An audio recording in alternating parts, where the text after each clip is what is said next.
A gente vai começar agora a nossa pregação. Se você quiser abrir aí a sua Bíblia, Mateus 24, verso 9. Bem? Tudo certo aí? Vocês estão conseguindo me ouvir? Boa, seja bem-vindo, meu irmão, fica à vontade no nosso meio. Como eu estava falando para vocês, nós estamos aqui para ensinar o que Jesus ensinou e para fazer o que Jesus fez. Então a gente vem para a rua como corpo de Cristo, porque a igreja é o corpo de Jesus, nós temos o Espírito de Jesus, então precisa acontecer aquilo que aconteceria com Jesus caminhando no nosso meio. Amém? Então, Jesus na orla de Nova Almeida é o que nós temos aqui. E eu queria que a gente orasse nesse momento. Vamos orar? Pai, em nome de Jesus, que todas as pessoas que se achegarem aqui sejam abençoadas, meu Pai, sejam impactadas pelo ensino vindo do Senhor. Todas as pessoas que assistirem essa mensagem depois, em outro momento, que elas também sejam tocadas pelo Senhor e abençoadas pelo Senhor, meu Pai. Eu peço por aqueles que estiverem passando, Senhor, que o Senhor vá atraindo o coração de cada um para perto de Ti, meu Deus. Em nome de Jesus. Amém. Irmãos, o texto que eu vou falar para vocês hoje está lá em Mateus 24, verso 9, que diz o seguinte: E sereis atribulados e mortos, sereis odiados de todas as nações por causa do meu nome. Amém? Bateu aí com a versão dos irmãos? Irmãos, esse texto que nós lemos é uma profecia de Jesus. Jesus veio ao mundo cumprindo várias profecias que foram liberadas séculos antes dele vir ao mundo, e ele veio cumprindo todas.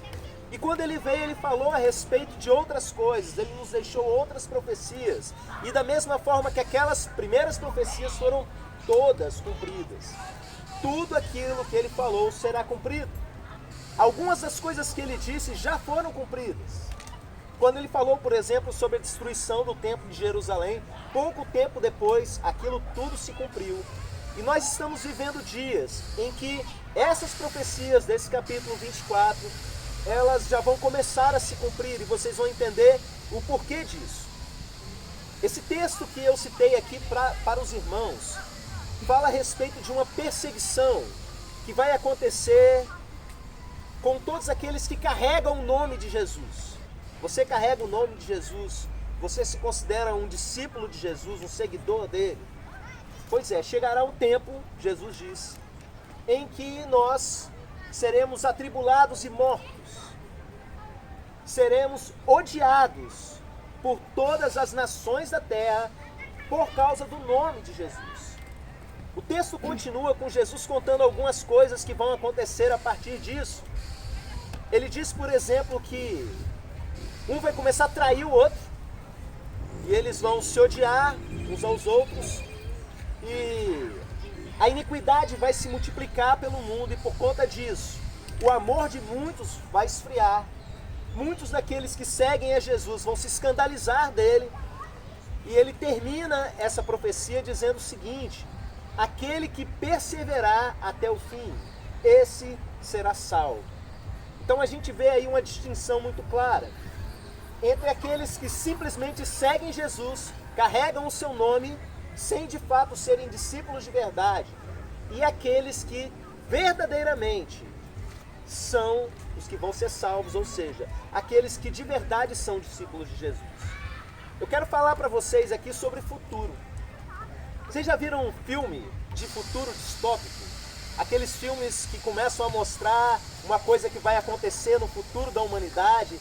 Existe filme, por exemplo, de A Revolta das Máquinas, tipo Exterminador do Futuro, que eles mostram o futuro da humanidade em que os robôs vão sair se voltando contra a humanidade.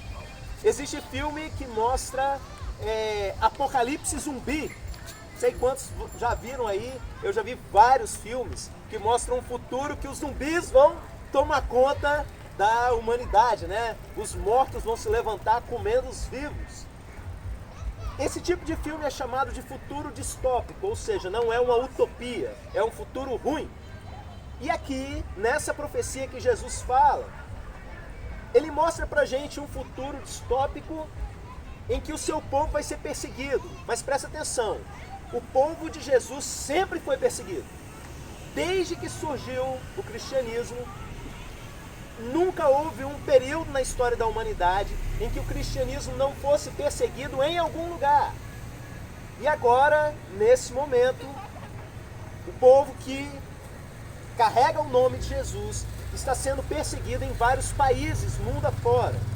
Se eles descobrem, por exemplo, que você é um cristão na Coreia do Norte, você vai ser preso, torturado e muito provavelmente morto.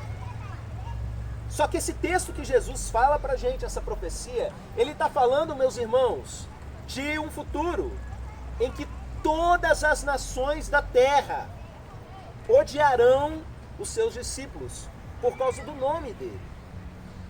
E eu falei para vocês aqui sobre um futuro distópico. Nós já estamos vivendo um tipo de futuro distópico, que não é rebelião das máquinas, que não é apocalipse zumbi. É um tipo de futuro maluco que nós chegamos, que já é o nosso presente, em que acontece uma confusão com a informação. Vou dar um exemplo para vocês. A gente recebe o tempo todo informação pelo nosso celular ou pela nossa televisão. E a gente nunca tem como saber realmente se aquilo é verdade ou se aquilo é mentira. E há muita confusão e manipulação em todas as áreas, vindo de todas as direções. Eu estou num grupo de WhatsApp e uma mesma pessoa que mandou mensagens pedindo oração por gente que estava doente com Covid-19, daqui a pouco foi lá e mandou uma mensagem de uma pessoa, sabe Deus de onde, dizendo que era médico e que a Covid não existe e que as pessoas não têm que usar máscara. A mesma pessoa mandando uma mensagem de um tipo e mandando uma mensagem de outro. E se eu fosse parar com vocês aqui que estão me ouvindo hoje e começasse a fazer a seguinte divisão: quem acredita que cloroquina é eficiente para combater coronavírus, vem para cá. Quem acredita que a vacina é a melhor coisa, vem para cá. Irmãos, ia ter divisão no nosso meio.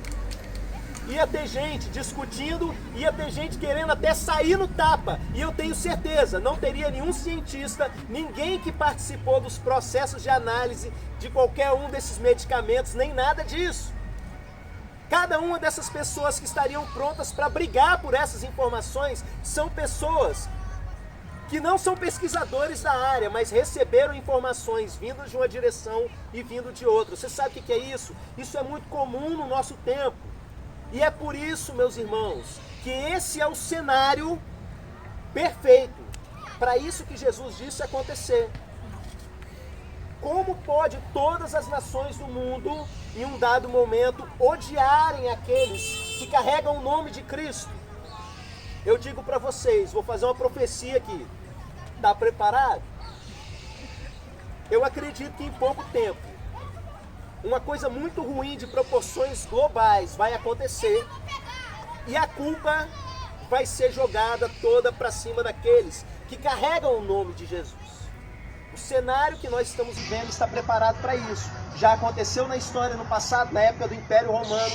O imperador Nero fez exatamente isso. No incêndio de Roma, ele, procurando um bode expiatório, jogou essa responsabilidade para cima dos cristãos e aumentou grandemente a perseguição. Só que agora nós vivemos uma realidade global, em que as informações estão circulando pelo planeta inteiro.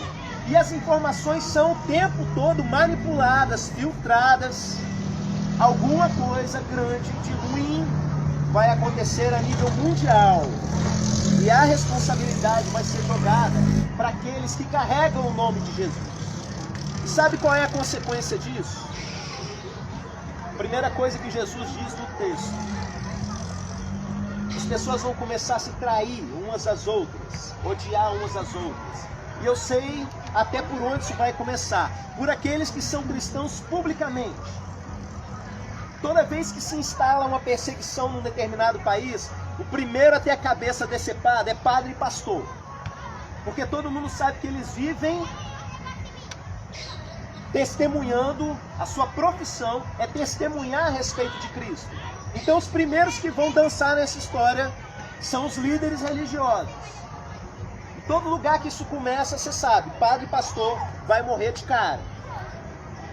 Mas aí o texto diz de muitos outros que vão esfriando, muitos outros que vão se escandalizando. Como é que uma pessoa se escandaliza? Quando a perseguição vem com força, eles viram e começam a fazer assim: meu Deus, como pode existir um Deus se deixa esse tipo de coisa acontecer? Gente sem profundidade bíblica vive justamente esse tipo de escandalização. E coisas desse tipo vão acontecendo.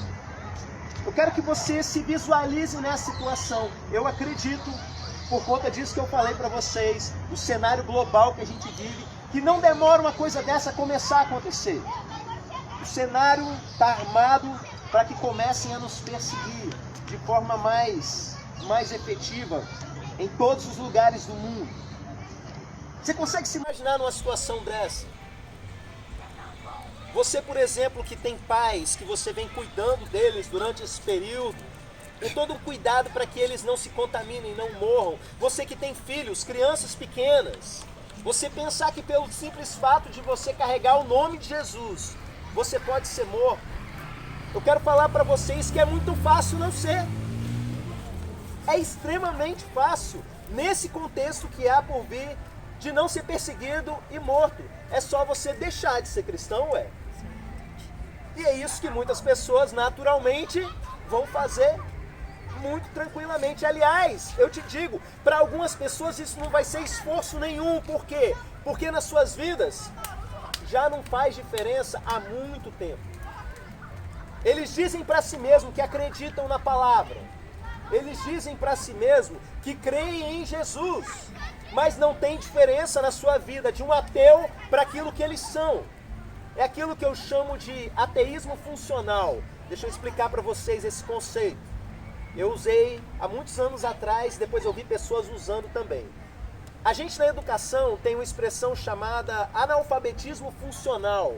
O que é o analfabetismo funcional? A pessoa sabe ler, mas ela não entende o que ela lê, ou seja, ela funciona como um analfabeto. O ateísmo funcional é o seguinte: a pessoa pode até não ser ateu, mas ela funciona como um ateu. Ela diz que crê em Jesus, ela diz que crê nas Escrituras, mas a sua vida no dia a dia não tem simplesmente impacto nenhum essa crença. Ela não se preocupa em ser igual ao seu mestre, ela não se preocupa em obedecer o seu mestre. Irmãos, enquanto nós estamos aqui, muitos desigrejados passam por nós, pessoas que já frequentaram a igreja durante um tempo, mas hoje se consideram um ser mais evoluído, que não precisam mais disso. Embora a gente saiba que toda a vida de igreja está tudo registrado na Bíblia, está tudo prescrito sobre nós, mas simplesmente as pessoas acham: não, eu estou vivendo bem dessa maneira, não entendeu que não é sobre elas. Eles vivem simplesmente como alguém que não tem Jesus. E muitos estão até dentro das igrejas, o que é muito pior. Estão dentro das igrejas, mas não carregam a essência de Jesus dentro de si. E não tem diferença nenhuma. Não há misericórdia em seus corações. É alguém que não se dói mais com o sofrimento do outro. Irmãos, tem gente torcendo pelo mal do outro, enquanto Jesus olhava uma pessoa má e foi capaz de dar a própria vida por aquelas pessoas que eram ruins. Hoje uma porção de gente que se diz de Jesus está torcendo pela morte de quem está no erro.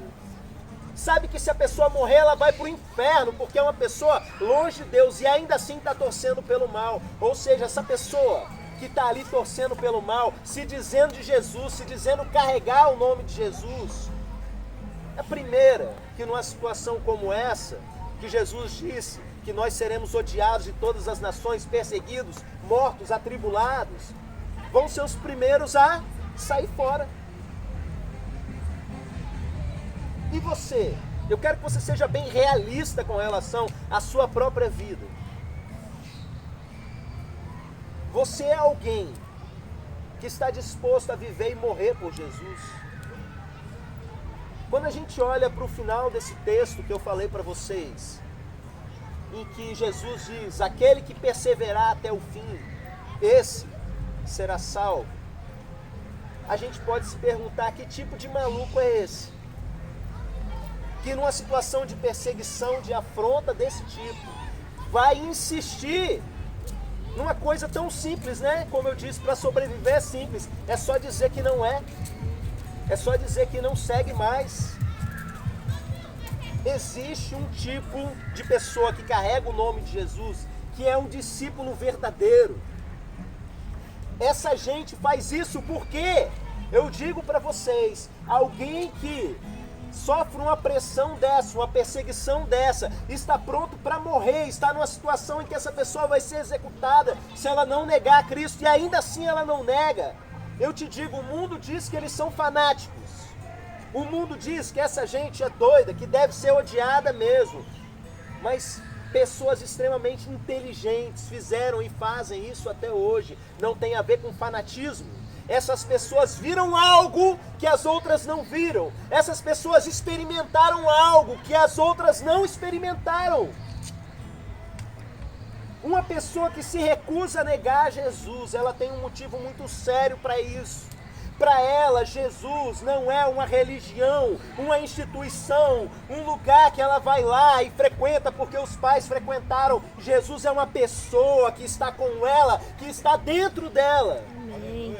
Essa pessoa viu uma luz que o resto do mundo não viu. Amém, Jesus. Será que você é essa pessoa? Será que quando a coisa apertar e começarem a ameaçar matar a sua família e de repente até os seus próprios vizinhos começarem a se voltar e achar que as suas crianças devem ser mortas, como será o seu coração? Irmãos, eu conheço pessoas que eu tenho certeza que quando começar a chegar notícia de WhatsApp acusando os cristãos de tudo quanto é coisa, se ainda tiver WhatsApp nesses dias, né? Vão para as redes sociais e acusar junto. E jogar a culpa para cima dos cristãos e se esquivar.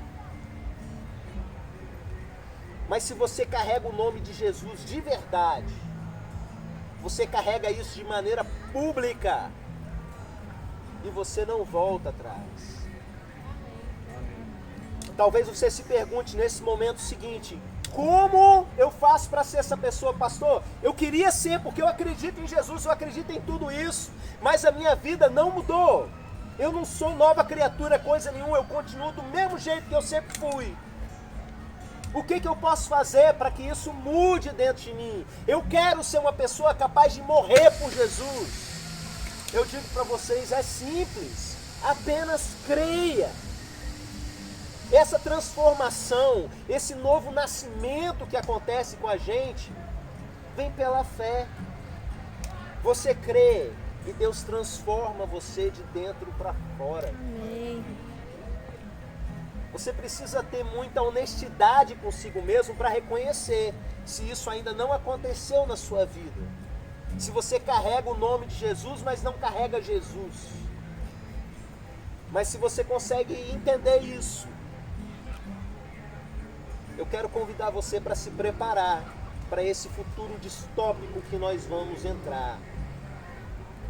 Eu quero convidar você a se preparar para entrar nesse tempo em que você vai ser chamado não só para viver por Jesus, mas morrer por Jesus. Vamos orar. Eu quero orar pela sua vida. E eu quero desafiar você a uma mudança de postura nessa noite diante do Pai. De repente você está vivendo um tempo meio distante dele. Eu quero convidar você a se acertar com ele nesse momento. Eu vou orar por todos vocês. Mas se você quer que eu ore mais especificamente por você perceber que está distante e precisa se acertar, eu quero convidar você para chegar mais para perto, dar um passo para frente, que eu vou orar mais diretamente pela sua vida. E você vai sair daqui diferente nessa noite. Amém? Pode se aproximar, quem quiser. E nós vamos orar nesse sentido.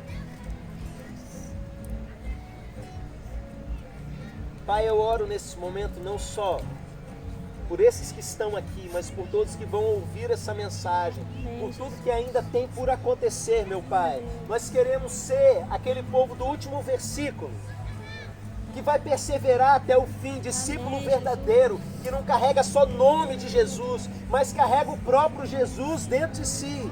Queremos ser o povo que está pronto para viver e para morrer por Ele. Em nome de Jesus, meu Pai, vem fortalecer o Teu povo. Vem santificar o Teu povo. E preparar todo o Seu povo para viver isso que está por vir. Esses dias que estão por vir, meu Pai. Que a gente viva simplesmente com o caráter do Senhor nessa terra. Vivendo, meu Pai, a Tua misericórdia, meu Pai. Vivendo o Teu amor. Sendo capaz de sacrificar a nós mesmos, uns pelos outros, por amor ao Senhor. Em nome de Jesus. Amém. Amém. Glória a Deus. Vamos aplaudir a Ele. Vem forte.